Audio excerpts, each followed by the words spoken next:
าษาพี่น้องเพื่อคนลาวทั้งพ้องเป็นเจ้าของดินแดนอาณาแนวนาดงนากะเว้าฮอเป่งเสียงดังน้องแผ่ดังก้องทั่วท้องนภาฝูงนกสกุลจะเว้าศัตรูเขายังมีเห็นค่าสร้างกับคำโนดภาษาภาพเต็มตาแค่หักหัวใจส่งเสียงเพลงแทนตายพวกอ้ายขออวยพรใส่ถึงควันใจน้องดังแนวหลังแม้นหักเป็นหอกันหน้าที่นั้นแนบใจฝากฝังไกลกายแต่ใจเคียงกันขออุดมการอันเดียวกันราตรีแนวหน้าเดือนดาวแจ้งเป็นแสงประกายอาบพาไปทอดทานที่มันในจิตใจเฮาสดชื่นได้ยืนอยู่คู่ผ่านเหล่านั้นเป็นเกียรติในป่าวัดการมอบสิวันเสิร์ชสุสานลา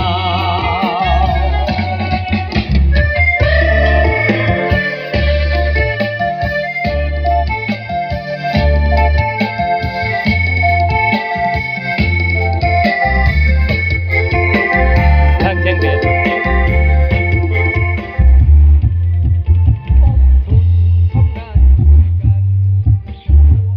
สังกะสีสัตว์อาบ้านบนเกิดเมืองนอนพากันเดินจรเที่ยวนอนตามให้สิ่งใดบ่ปานน้ำใจสิ่งใดบ่ปานน้ำใจยากจนเพียงใดเฮาก็คอยเปลี่ยนทำยากจนเพียงใดเฮาก็คอยเปลี่ยนทำงานกู้ชาติเอาสีสละชีวิตเลือดเนื้อเพื่อสาบุญญาเพื่อสาลาวเฮาจะหนักหรือเบาเฮาต้องอดทนทุกคนเฮาจะสร้างทำลำบากยากกรรมก็เป็นงานของเฮาลำบากยากกรรมก็เป็นงานของเฮาผู้สูงก็ปานน้ำใจทางยาวไกลนะโคบก็กลัวอดทนเอาไปสร้างตัวอดทนเอาไปสร้างตัวพยายามฝึกฝนหัดเพียรเอาก้าวหน้าไปด้วยใจสื่นบานเอาก้าวหน้าไปด้วยใจสื่นบาน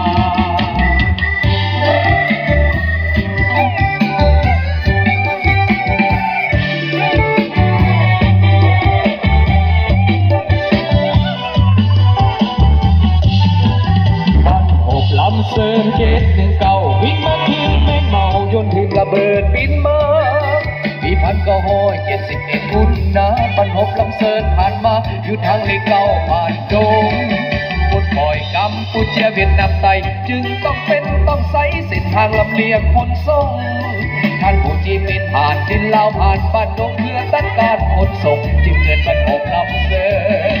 อยู่บ้านดงเกิดสงครามกอบกู้ปาฏิการหดสู่ปาละไซอย่างยับเยินสงครามนองเลือดที่เหี้ยมโหดเลือดเกินทหารลาวเวียดเดินบุกหน้าชิงเอาใส่